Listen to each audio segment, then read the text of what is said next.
Buen día, alumnos y padres de familia. Gracias por estar nuevamente aquí. A continuación, les voy a explicar una actividad que vamos a realizar juntos para la materia de socioemocional. La actividad se llama La estrella de mar y los tornados. Las instrucciones para realizar esta actividad son las siguientes. Vas a tomar una hoja de papel reciclada como la que estás observando en la diapositiva.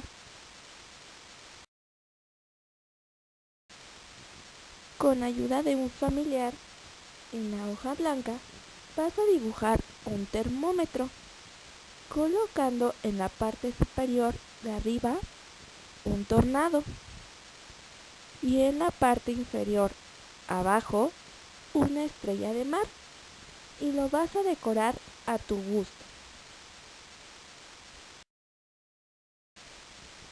En tu cuaderno vas a colocar fecha, valor y tema,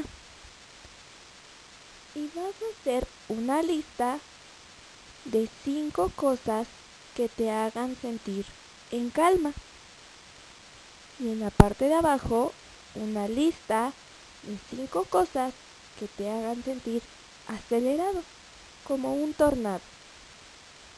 Recuerda utilizar el color rojo para las letras mayúsculas, acentos y puntos, así como el trazo de la letra.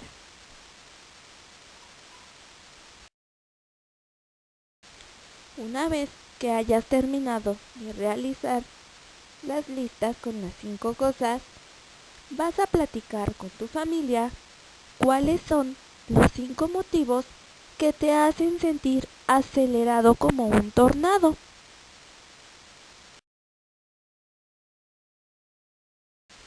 Una vez que terminaron de dialogar sobre las cosas que te hacen sentir acelerado, van a buscar estrategias para reducir esa situación.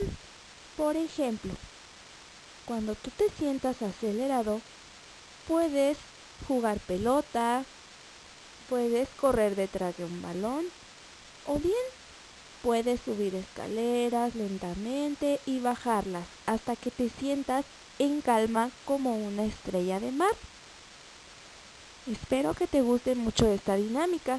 No olvides capturar tus evidencias por medio de fotografías y enviárnoslas a la plataforma correspondiente. Nos vemos en la siguiente clase, chicos. Gracias por su atención.